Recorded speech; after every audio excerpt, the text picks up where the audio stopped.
नमस्ते साथियों, स्वागत है आप सबका मेरे YouTube channel power of chemistry पर। जैसा कि हम सब ने पहले अध्याय में उसका जो पहला पार्ट था उसके अंदर ठोस अवस्था के सामान्य अभिलक्षणों के बारे में परिचर्चा की थी। आज हम उससे वहीं से आगे कंटिन्यू कर रहे हैं। ठोस अवस्था के सामान्य अभिलक्षण के बाद जो अगली हेडिंग है वो है ठोस पदार्थों का बंधन बल के आधार पर वर्गीकरण। अब बंधन बल यानी कि जो ठोस पदार्थ के अवयवी कण होते हैं वो परस्पर जिस बंध द्वारा जुड़े रहते हैं वो बंध अलग अलग प्रकृति का होता है। इसी के कारण ठोस पदार्थों को मुख्यतः चार भागों में बांटा गया है। पहला है आणविक ठोस, दूसरा आयनिक ठोस, तीसरा धात्विक ठोस और चौथा सहसंयोजक ठोस या फिर नेटवर्क ठोस। इसमें अगर हम सबसे पहले पढ़ेंगे आणविक ठोस, उसके बाद आयनिक, फिर धात्विक और फिर सहसंयोजक ठोस। अब देखो आणविक ठोस क्या होते हैं। आणविक का मतलब जो अणुओं से मिलकर के बने होते हैं। इस पर ऐसे ठोस जो अणुओं से मिलकर के बने होते हैं। अब देखो अणुओं की प्रकृति भी अलग अलग होती है, अणु अलग अलग प्रकृति के होते हैं। इस कारण आणविक ठोस को पुनः हम तीन भागों में बांट सकते हैं। देखिएगा, ये चार प्रकार के ठोस है: आणविक ठोस, आयनिक ठोस, धात्विक ठोस और सहसंयोजक ठोस। इसमें सबसे पहले हम पढ़ेंगे आणविक ठोस। अब आणविक ठोस को भी हम किस आधार पर वर्गीकृत कर रहे हैं? अणुओं की प्रकृति के आधार पर। अणुओं की प्रकृति के आधार पर ठोस कितने प्रकार के होते हैं? तीन प्रकार के। पहला अध्रुवीय आणविक ठोस, दूसरा ध्रुवीय आणविक ठोस और तीसरा हाइड्रोजन बंध युक्त आणविक ठोस। ये तीन प्रकार के आणविक ठोस होते हैं। अब इनका हम अध्ययन करते हैं। ये ठोस, इनके जो मुख्य लक्षण होते हैं वो क्या क्या होते हैं। अब देखो, जो टेबल बनाई है इस टेबल से एक तो हम इनका वर्गीकरण आसानी से समझ सकते हैं और दूसरा इनका तुलनात्मक अध्ययन भी कर सकते हैं। अगर एग्जाम में प्रश्न भी आ जाए ना इनके मध्यांतर लिखो, तो भी हम तुलनात्मक अध्ययन इनका कर सकते हैं। इनके ये मुख्यतः 6 अभिलक्षण है, सातवां इनका उदाहरण है। ये 6 अभिलक्षण पढ़ने और उनके आधार पर इनका वर्गीकरण करना है। तो सबसे पहले हम पढ़ते हैं अध्रुवीय आणविक ठोस।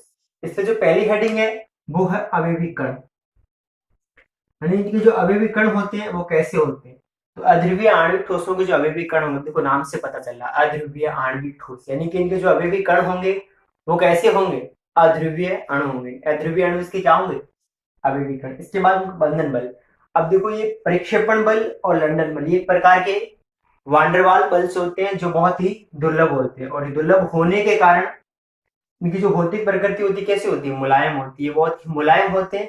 इसके साथ साथ ये सामान्य ताप और दाब पर, इनकी कमरे के ताप पर या तो द्रव अवस्था में पाए जाते हैं या फिर गैस अवस्था में पाए जाते हैं। इसके बाद अगर हम भिन्नता की बात करेंगे, अब देखो ये अध्रुवीय अणु, अध्रुवीय अणु होने के कारण ये जल में क्या होते हैं? अविलय होते हैं। और जल जैसे जितने भी ध्रुवीय विलायक है उन सब में ये क्या होंगे?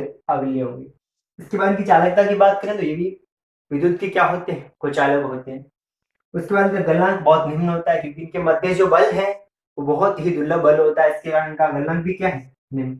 इनके एग्जाम्पल की बात करेंगे तो जितने भी आणविक जो तत्व होते हैं, जैसे कि ये ऑक्सीजन है, नाइट्रोजन है, क्लोरीन है, मिथेन है, ये इसके एग्जाम्पल में आते हैं। और इसके अलावा जितनी भी नोबल गैसें हैं, उत्कृष्ट गैसें जिनको बोला जाता है, शून्य वर्ग की गैसें, वो इसके अंदर आती है। जैसे ऑर्गन है, क्रिप्टॉन है, जीनोन है, ये सब के सब इसके एग्जाम्पल आते हैं। तो आणविक ठोस हमें सब कुछ समझ में आ गया होगा, लेकिन इसमें एक इंपॉर्टेंट चीज है और वो है अपवाद। अपवाद में क्या याद रखना है? आयोडीन का। हमने क्या पढ़ा कि अध्रुवीय आणविक ठोस होते हैं वो कमरे के ताप पर या तो द्रव अवस्था में पाए जाते हैं या फिर गैस अवस्था में पाए जाते हैं। लेकिन आयोडीन कमरे के ताप पर इकलौता है जो ठोस अवस्था में पाया जाता है, यानी कमरे के ताप पर आयोडीन ठोस अवस्था में पाया जाता है। तो ये था अध्रुवीय आणविक ठोस। अब हम दूसरा पढ़ते हैं ध्रुवीय आणविक ठोस।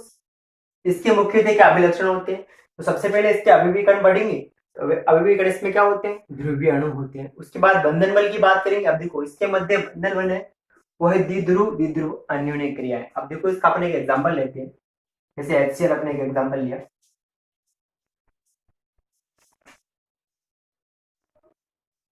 HCl इस प्रकार से होगा। अब देखो, C के ऊपर माइनस होता है और H के ऊपर प्लस होता है। इस प्रकार से ये पोलर बन जाता है ना, जिसे अपन द्विध्रुव बोलते हैं, फिजिक्स में पढ़ा होगा। तो इसी प्रकार से एक और बन जाता है Cl माइनस, ठीक है ना। अब इनके मध्य ये ऐसे जुड़ जाते हैं, यानी ये पोलर बनाते हैं और ये पोलर आपस में जुड़ जाते हैं, ठीक है ना। और इस प्रकार से ये द्विध्रुव, जो दो ध्रुव होते हैं, द्विध्रुव दो ध्रुव बन जाते हैं। इनके बीच में अन्योन्य क्रियाएं होती है जिसके फलस्वरूप आपस में जुड़ जाते हैं, एक बल बनता है, ये बंधन बल बन जाता है। और इस प्रकार से पूरा इसका एक समूह बन जाता है, यानी पूरा का पूरा ठोस बनता है। ये पोलर के रूप में इनके मध्य अन्योन्य क्रियाएं होती हैं, जिसके फलस्वरूप ये आपस में बंधे रहते हैं। ठीक है ना, तो ये बनता है अध्रुवीय अणुओं का ध्रुवीय अणुओं का आणविक ठोस। ये तो इसके मध्य बल हो गया। बल के बाद ये बल भी बहुत मुलायम होता है, यानी कि दुर्लभ होता है, इसकी अपेक्षा थोड़ा प्रबल होता है। तो ये भी कैसे होते हैं, मुलायम होते हैं, और सामान्य ताप और दाब पर ये या तो द्रव होते हैं या फिर गैस होता है। उसके बाद अगर हम विलेयता की बात करें तो ये जल में विलय होते हैं, क्योंकि ये खुद ध्रुवीय अणु है। ध्रुवीय अणु होने के कारण ये जल जैसे जितने भी ध्रुवीय विलायक हैं उन सब में विलय होते हैं। उसके बाद इनकी अगर चालकता की बात करें तो ये विद्युत के सुचालक होते हैं, मगर जलीय अवस्था में। नॉर्मल अवस्था में विद्युत के सुचालक नहीं होते। हमने जैसे HCl को लिया तो सीधा विद्युत का सुचालक होगा नहीं। अगर हम HCl को उसका जलीय विलयन बना लेते हैं तो ये विद्युत का सुचालक होगा, क्योंकि उसके मध्य ये आयनों में टूट जाएगा, यानी कि अपने अणुओं में टूट जाएगा H+Cl- में। तो इस प्रकार से ये विद्युत की चालकता को प्रदर्शित करेगा। उसके बाद इनका गलनांक, तो इनका गलनांक भी निम्न होता है दुर्लभ बल के कारण। एग्जाम्पल H2S, HCl, SO2 और इसके साथ ये क्लोरोफॉर्म भी इसका एग्जाम्पल है। तो ये था अपना ध्रुवीय आणविक ठोस। आशा करता हूँ आप सबको समझ में आ गया होगा। अब उसके बाद हम बात करते हैं हाइड्रोजन बंध युक्त आणविक ठोस। अब देखो ऐसे एग्जाम्पल हमने कई पढ़े है ना, आप जब भी पढ़ते हैं एक हाइड्रोजन बंध होता है, हाइड्रोजन बल के बारे में हमने कई बार पढ़ा है। अब देखो सबसे पहले अगर इनके अवयवी कणों की बात करें तो इसमें अवयवी कण जो होते हैं वो एक तो होते हैं हाइड्रोजन परमाणु, और उसके साथ इसमें उच्च विद्युत ऋणी होती है। जितने भी तत्व मैंने जो लिखे हैं ये उच्च विद्युत ऋणी।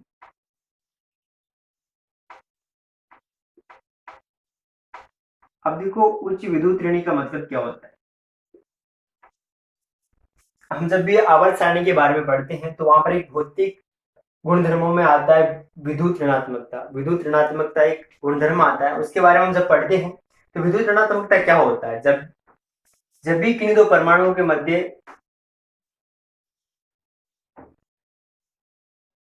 ऐसे दो परमाणु इनके मध्य अगर सहसंयोजक बंध बन रहा है, या फिर कोई आयनिक बंध बन रहा है, या फिर कोई आणविक बंध भी बन रहा है, तो उसमें ये सीधी सी बात है कि इनमें इलेक्ट्रॉन होते हैं। जैसे अगर अपन इलेक्ट्रॉनों की साझेदारी से बंध बन रहा है तो यहाँ पर दो इलेक्ट्रॉन होंगे, एक इलेक्ट्रॉन इसका और एक इलेक्ट्रॉन इसका, दो इलेक्ट्रॉन होंगे। अब क्या होता है विद्युत ऋणात्मकता, अब इस बंध में दो इलेक्ट्रॉन है, अब इन दोनों इलेक्ट्रॉनों को एक परमाणु अपनी ओर खींच लेता है, ठीक है ना। इसी इलेक्ट्रॉनों के जो पेयर होता है, इलेक्ट्रॉनों का जो पूरा जोड़ा होता है, उसको अपनी तरफ खींचने की जो क्षमता होती है, प्रवृत्ति होती है, उसी प्रवृत्ति को अपन क्या कहते हैं, विद्युत ऋणात्मकता। तो ये जो तत्व होते हैं, अब जिन तत्वों के अंदर इलेक्ट्रॉनों के पूरे युग्म को खींचने की प्रवृत्ति ज्यादा होती है, अपनी ओर खींचने की प्रवृत्ति ज्यादा होती है, वही तत्व क्या होते हैं, उच्च विद्युत ऋणी। और इसमें कौन कौन से आते हैं, ऑक्सीजन, नाइट्रोजन या फिर फ्लोरीन आते हैं, जिन्हें हम कहते हैं उच्च विद्युत ऋणी तत्व।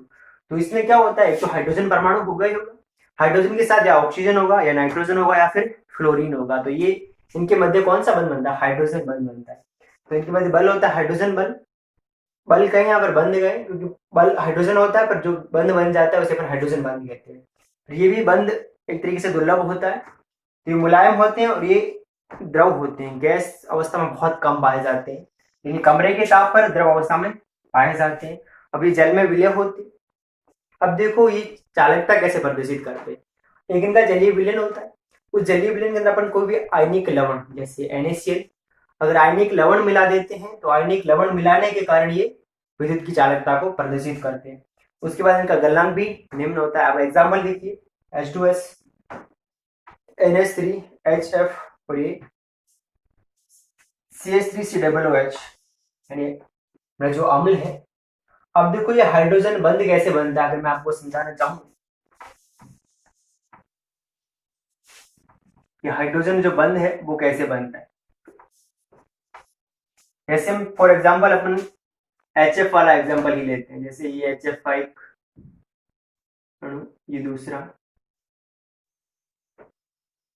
ये तीसरा, इस प्रकार से HF के तीन अणु है। अब देखो मैंने भी बताया कि इलेक्ट्रॉन युग्म को अपनी ओर खींचने की क्षमता, अगर ये इलेक्ट्रॉन को अपनी तरफ खींचेगा और ये भी इलेक्ट्रॉनों को अपनी तरफ खींचेगा ये भी इलेक्ट्रॉनों को अपनी तरफ खींचेगा। अब देखो इलेक्ट्रॉन जब भी अपनी तरफ आते हैं तो इलेक्ट्रॉन क्या होते हैं, नेगेटिव होते हैं, तो अपने साथ वो नेगेटिव अब इसको लाते हैं। अब इसके ऊपर नेगेटिव आएगा, और ये नेगेटिव कैसा आएगा, आंशिक रूप से नेगेटिव। इसके ऊपर आंशिक रूप से पॉजिटिव आएगा। अब इसके ऊपर भी पॉजिटिव, इसके ऊपर नेगेटिव, इसके ऊपर पॉजिटिव, इसके ऊपर नेगेटिव। अब देखिए यहाँ नेगेटिव है और यहाँ पॉजिटिव है, तो नेगेटिव और पॉजिटिव के मध्य यहाँ पर एक दुर्लभ बंध बन जाता है, यानी HF और हाइड्रोजन के मध्य एक दुर्लभ बंध बनता है। इसी बंध को अपन क्या कहते हैं, हाइड्रोजन बंध। आया समझ में? यानी कि विद्युत ऋणात्मकता जो इलेक्ट्रॉनों की युग्म को अपनी ओर परमाणु खींचता है, इस कारण इनके जो परमाणु होते हैं उनके ऊपर आंशिक धनात्मक और आंशिक ऋणात्मक आ जाता है, और इसी आवेश के कारण इनके मध्य एक बल बनता है जो दुर्लभ बल होता है, और उसी बल को अपन क्या कहते हैं, हाइड्रोजन बल। तो आपको आणविक ठोस पूरा का पूरा समझ में आ गया। और आणविक ठोस क्या होता है, 3 प्रकार का है, अध्रुवीय, ध्रुवीय और हाइड्रोजन बंध। फ्रेंड के एग्जांपल्स और अपने को बंध याद रखना है। देखो इसमें एक विलेयता चालकता आपको आराम से समझ में आ रहे हैं। अब इसमें भौतिक प्रवृत्ति आपको समझनी, बंधन बल ये याद रखने वाली चीजें हैं, बंधन बल और अभिविकर्ण जो नॉर्मल से समझ में आ जाते हैं, और इनके एग्जाम्पल है वो याद रखने। तो आपको सब कुछ समझ में आ गया होगा आणविक ठोस। अब आणविक ठोस के बाद हम अगला पढ़ते हैं आयनिक ठोस।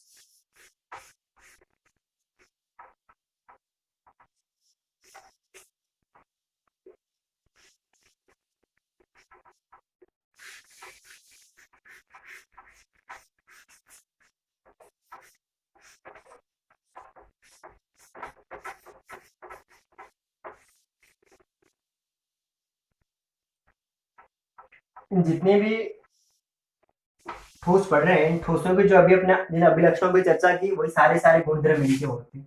तो अब हम इनको पढ़ते हैं, तो इनके भी गुणधर्म वही सेम है जो अभी आपने पढ़े हैं, ठीक है ना। ये पहले नंबर पे कौन सा आएगा, अभिविकर्ण।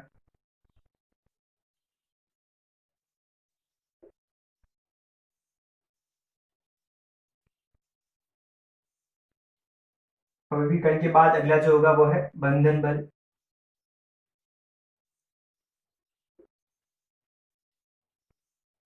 बंधन बल के बाद भौतिक प्रकृति।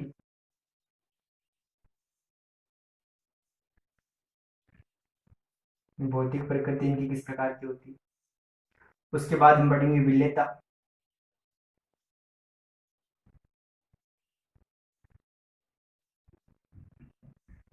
विलेयता के बाद चालकता।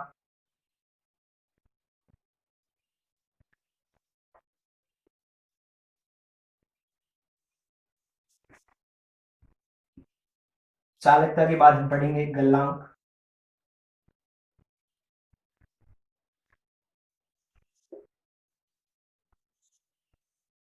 गलनांक के बाद हम उदाहरण की चर्चा करेंगे।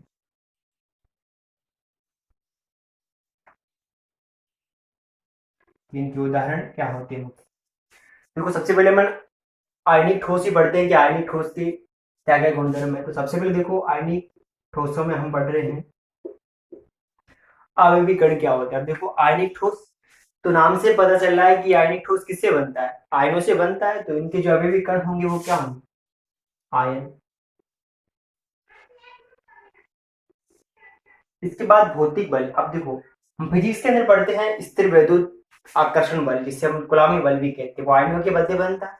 तो इसके मध्य जो बल होता है वो कौन सा होता है, स्थिर वैद्युत आकर्षण बल।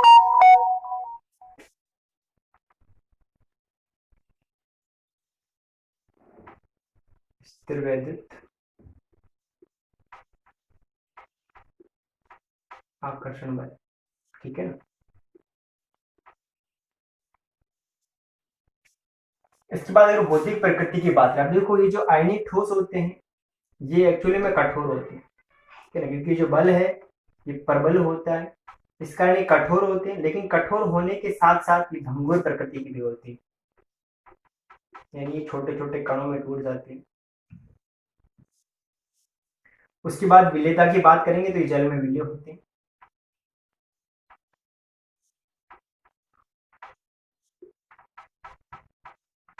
ठीक है ना, ये जल में विलेय होते हैं।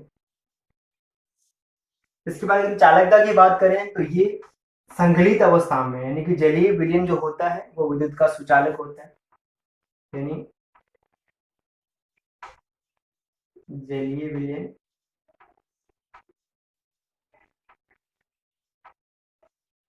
क्योंकि जब जल में घुल जाते हैं तो अपने आयनों में टूट जाते हैं और आयन चालकता को प्रदर्शित करते हैं। जलीय विलयन सुचालक, इसका सुचालक विद्युत का सुचालक। अब गलनांक की बात करेंगे तो इनका गलनांक उच्च होता है क्योंकि जो बल है वो प्रबल होता है। अब इसके एग्जाम्पल की बात करेंगे तो जितने भी आयनिक ठोस हमने पढ़ रखे हैं जैसे NaCl, calcium sulphate, aluminium sulphate,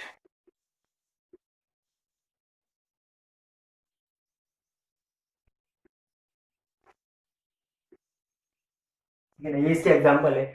आयनिक ठोसों के बारे में हम आगे विस्तार से पढ़ेंगे क्योंकि जितने भी आगे हम क्रिस्टलीय ठोस पढ़ने वाले हैं वो सबके सब आयनिक ठोस ही होंगे।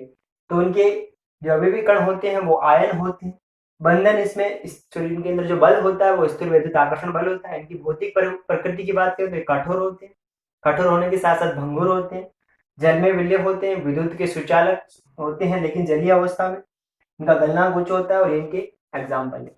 अब इसके बाद हम धात्विक ठोसों की बात करते हैं कि धात्विक ठोस नंबर 3,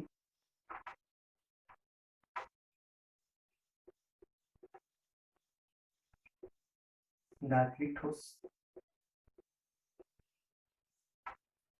अब देखो धात्विक ठोसों के अंदर जो अवयवी कण होते हैं वो क्या होते हैं, यही सबसे बड़ा इंपॉर्टेंट है।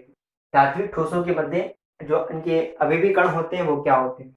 हम जब भी धात्विक ठोसों को लेकर के पढ़ते हैं तो जितने भी धात्विक धातुएं होती हैं वो उनके ऊपर धनावन होता है, यानी कि उनके ऊपर धन आवेश होता है। हम चाहे फेरस की बात करें चाहे किसी की भी बात करें तो उनके ऊपर प्लस में आवेश होता है, कुछ भी कुछ ना कुछ। और ये प्लस आवेश जो होता है ये इलेक्ट्रॉनों के त्याग के कारण होता है, यानी कि ये इलेक्ट्रॉनों का त्याग करते हैं जिससे एक इलेक्ट्रॉनों का मुक्त समुद्र बन जाता है और उस मुक्त समुद्र के अंदर ये कण धनायन के रूप में पाए जाते हैं। यानी अपन ये कह सकते हैं कि धात्विक ठोसों में एक तो इलेक्ट्रॉन होते हैं, इस प्रकार से इलेक्ट्रॉन होते हैं, ठीक है ना, और इस इलेक्ट्रॉन के अंदर कोई भी धन आवेश होता है, ठीक है ना, समझ में आ रहा है। यानी इलेक्ट्रॉन के मुक्त समुद्र में धनायन, ठीक है ना, इलेक्ट्रॉनों के मुक्त समुद्र के अंदर धनायन होते हैं और इन्हीं धनायनों को अपन इसके अवयवी कण कहते हैं। तो क्या होते हैं इनके अवयवी कण,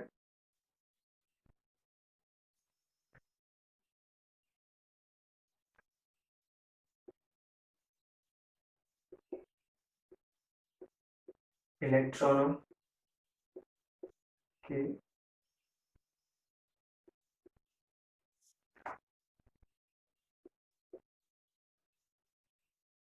मुक्त समुद्र में धनावेश या फिर धनायन भी आप कह सकते हो,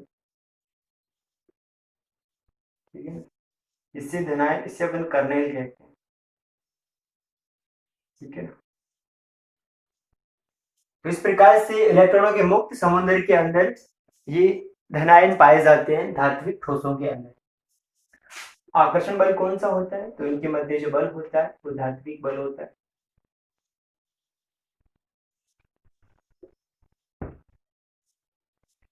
अब इनकी प्रकृति की बात करें तो देखो ये कठोर होते हैं और कठोर होने के साथ साथ ये एक तो होते हैं तन्य और दूसरा होता है इनमें आघात वर्धनी, ठीक है ना।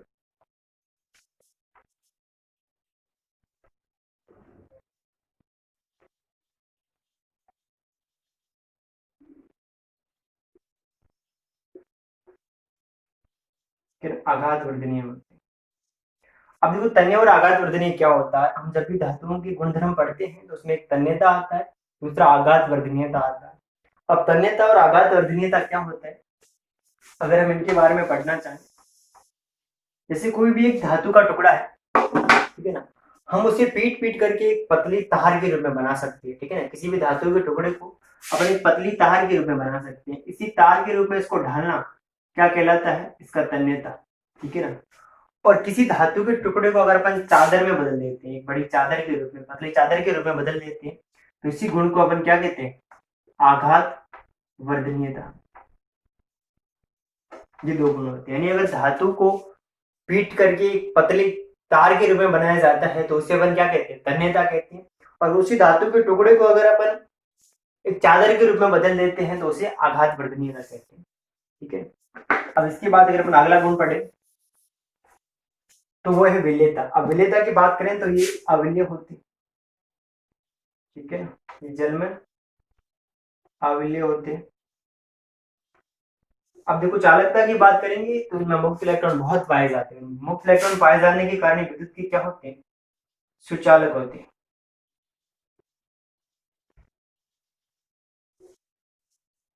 उसके बाद अगर गलनांक की बात करें तो इनका गलनांक क्या होता है, उच्च होता है, क्योंकि धात्विक जो बल होता है वो परबल होता है, इस कारण इनका गलनांक भी उच्च होता है। अब इनके एग्जाम्पल की बात करेंगे तो जितनी भी धात्विक आयन, अब फेरस का एग्जाम्पल ले लीजिए,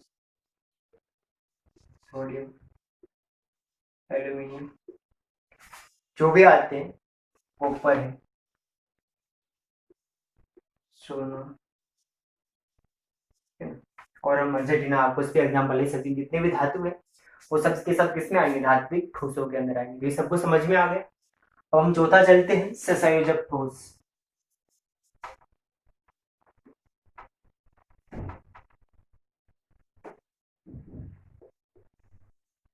सहसंयोजक या इसको कहते हैं नेटवर्क,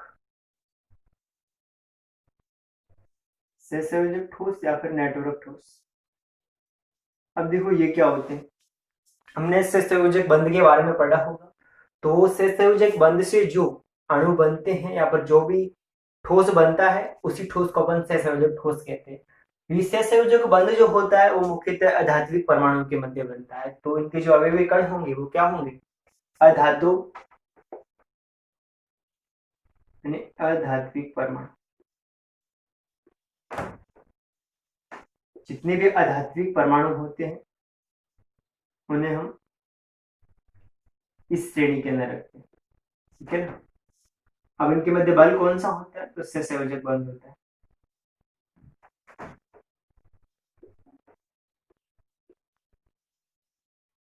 सहसंयोजक बंध। अब सहसंयोजक बंध कैसे बनता है, इलेक्ट्रॉनों की साझेदारी से बनता है, हम सब जानते हैं। उसके बाद अगर इनकी भौतिक प्रकृति की बात करें तो ये कैसे होते हैं। नंबर 1 बात, ये कठोर होते हैं, ठीक है ना। इनकी ये बंध जो बनता है ये एक नेटवर्क बन जाती है। अब मैंने लिखा ना नेटवर्क ठोस। अब क्या होता है कि अधात्विक परमाणु जो होते हैं वो आपस में सहसंयोजक बंधों द्वारा जुड़ करके एक विशाल संरचना का निर्माण कर लेते हैं, एक नेटवर्क बनाते हैं। इस कारण इनको नेटवर्क ठोस कहा जाता है। तो पहली बात, ये कठोर होते हैं। कठोर होने के साथ साथ इनकी निश्चित क्रिस्टल ज्यामिति होती है ना, निश्चित ज्यामिति होती है, ठीक है ना। यानी निश्चित ज्यामिति होती है, विशाल नेटवर्क बना लेते हैं। अब विलेयता की बात करेंगे तो यह अविलेय होती है।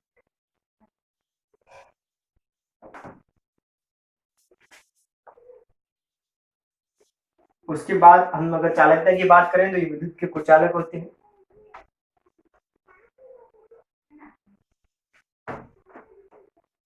विद्युत के कुचालक होते हैं। अब इनका जो गलनांक होता है वो अति उच्च होता है, क्योंकि ये सब सहसंयोजक बंध आपस में जुड़ के नेटवर्क ठोस का बना रहे हैं, विशाल संरचना बना रहे हैं। इस कारण ये क्या होते हैं, इनका जो गलनांक होता है वो अति उच्च होता है, ठीक है ना। अत्यधिक इनका गलनांक होता है।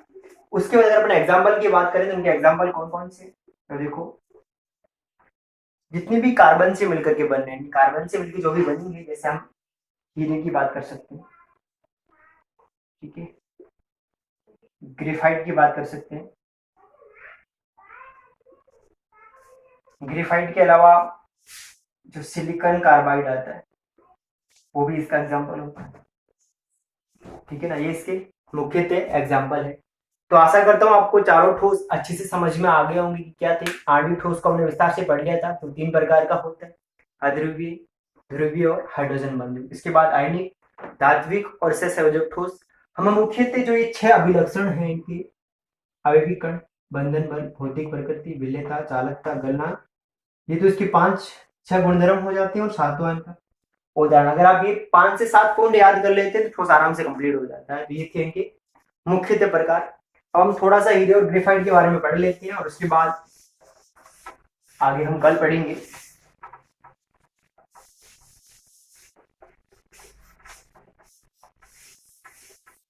क्योंकि हमने सहसंयोजक ठोसों में पढ़ा कि ये कठोर होते हैं, ठीक है ना, ये कठोर होते हैं और इसके साथ साथ विद्युत के कुछ अलग होते हैं। लेकिन इसमें जो ग्रेफाइट है वो एक अपवाद है, ठीक है ना। किसके बारे में पढ़ रहे हैं हम? एक तो ग्रेफाइट के बारे में। अब देखो, ग्रेफाइट एक तो होता है मुलायम, नंबर 1। जबकि सहसंयोजक ठोस कैसे होते हैं? कठोर। और दूसरा, ये विद्युत का सुचालक होता है, जबकि सहसंयोजक ठोस विद्युत के कुचालक होती है। तो ये दोनों अपवाद है, ठीक है ना। ग्रेफाइट को हम अपवाद में पढ़ते हैं, हालांकि ये एक सहसंयोजक ठोस, क्योंकि इसके मध्य जो बंध बनते हैं वो सहसंयोजक बंध ही बनता है। लेकिन ये मुलायम और सुचालक क्यों होता है? तो हम इसकी संरचना को लेकर के पढ़ लेते हैं, इसकी संरचना के कारण ऐसा होता है।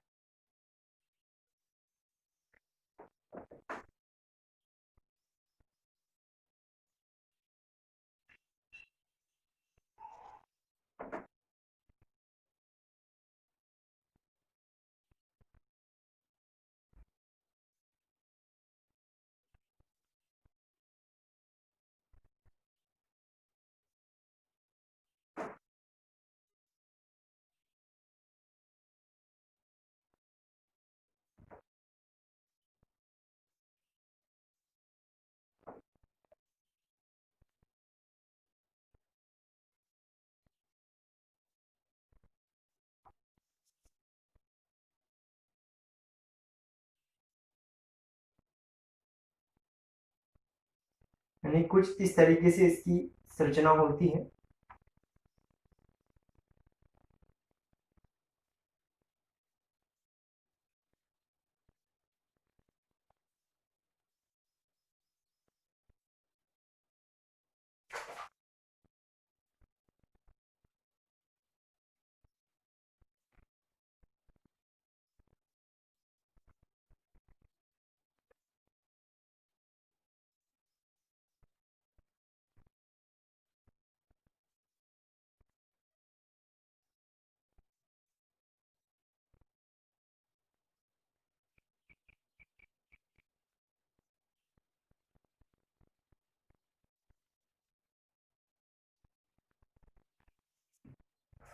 यानी कुछ इस तरीके से इसकी संरचना होती है, इसकी परतें पाई जाती है। यानी एक ग्रेफाइट की पहली परत, दूसरी परत, तीसरी, इस प्रकार से परतें पाई जाती है ग्रेफाइट की। अगर यहाँ अपन कार्बन परमाणु की बात करते हैं तो देखो 3 परमाणु से जुड़ करके जुड़ा, यानी कार्बन की जो संयोजकता होती है वो 4 होती है, लेकिन इसकी 3 तो जुड़ी हुई है अलग अलग अन्य परमाणुओं से, लेकिन इसकी एक मुक्त है। और मुक्त होने के कारण ये एक इलेक्ट्रॉन को मुक्त कर देती है, और उसी इलेक्ट्रॉन को मुक्त करने के कारण ये विद्युत की सुचालक होती है। और दूसरी ये इसकी परतें होती है, और ये परतें आपस में फिसलती है, और फिसलने के कारण ये क्या होती है? मुलायम होती है। आया समझ में आपको? यानी इसकी जो चालकता होती है वो क्यों प्रदर्शित करते हैं? क्योंकि इसके अंदर मुक्त इलेक्ट्रॉन पाया जाता है। और ये मुलायम क्यों होते हैं? क्योंकि इसकी जो परतें होती है वो परतें आपस में घिसकती रहती है, घिसकने के कारण ये विद्युत की सुचालक होती है, सॉरी मुलायम होती है। अब देखो, हीरा जो होता है वो प्रकृति का सबसे कठोर पदार्थ, ठीक है ना। याद रखना है आपको कि प्रकृति का सबसे कठोर, प्रकृति का